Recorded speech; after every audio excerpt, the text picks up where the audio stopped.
হজরতে শামসুল আইম্মা হালুয়াই। হালুয়াই মানে যিনি হালুয়া বিক্রি করেন তাকে হালুয়াই বলা হয়। তো হজরতে শামসুল আইম্মা হালুয়াই তিনি এক হালুয়া বিক্রেতা। তিনার বাবা একদিন অসুস্থ হয়ে পড়েন। শামসুল আইম্মা তিনি ছোট বাচ্চা ছেলে। তখন তার মা শামসুল আইম্মা হালুয়াকে বলে, শামসুল আইম্মা, তোমার বাবা তো অসুস্থ হয়ে পড়েছে, তোমার বাবা হালুয়া বিক্রি করতে যেতে পারছেন না, তুমি কি হালুয়া বিক্রি করতে যাবে? তখন সেই ছেলে শামসুল আইম্মা হালুয়াই বলে, হ্যাঁ মা, যাব। তখন তার মা হালুয়া বানিয়ে দেয়।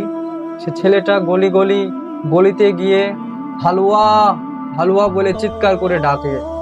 তখন অত পাকাপোক্তা হালুয়াও তিনি বিক্রেতা নয় যে তিনি সব হালুয়া বিক্রি করে ফেলবেন।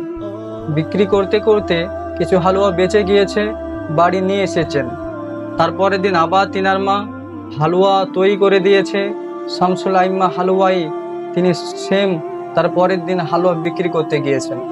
গলিতে গিয়ে ডাক দেয় হালুয়া হালুয়া বলে। তখন ভদ্রলোক ভদ্র মহিলা বাড়ি থেকে বের হয়ে আসে।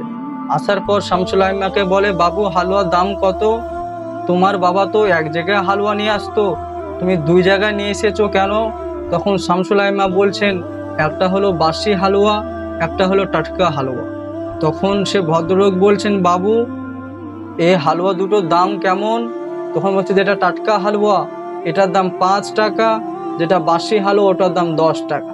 তখন সেই ভদ্রলোক বলছে, না বাবু, তোমার মা এরকম শেখায়নি, হয়তো বাসি হালুয়ার দাম 5 টাকা, টাটকা হালুয়ার দাম 10 টাকা। তখন তিনি বলছেন, না না না, মা আমাকে দাম শিখিয়ে দেয়নি, আমি দামটা নিজে থেকে বলছি। তো টাটকা হালুয়ার দাম কম, বাসি হালুয়ার দাম বেশি কেন?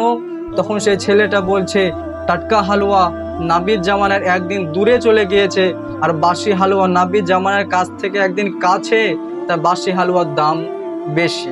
তো এটা থেকে বোঝা যায় যে সে একটা ছোট্ট ছেলে শামসুল আইম্মা, তার মনের ভিতর নাবির ইশক কতটা, নাবির ওপর ভালোবাসা কতটা।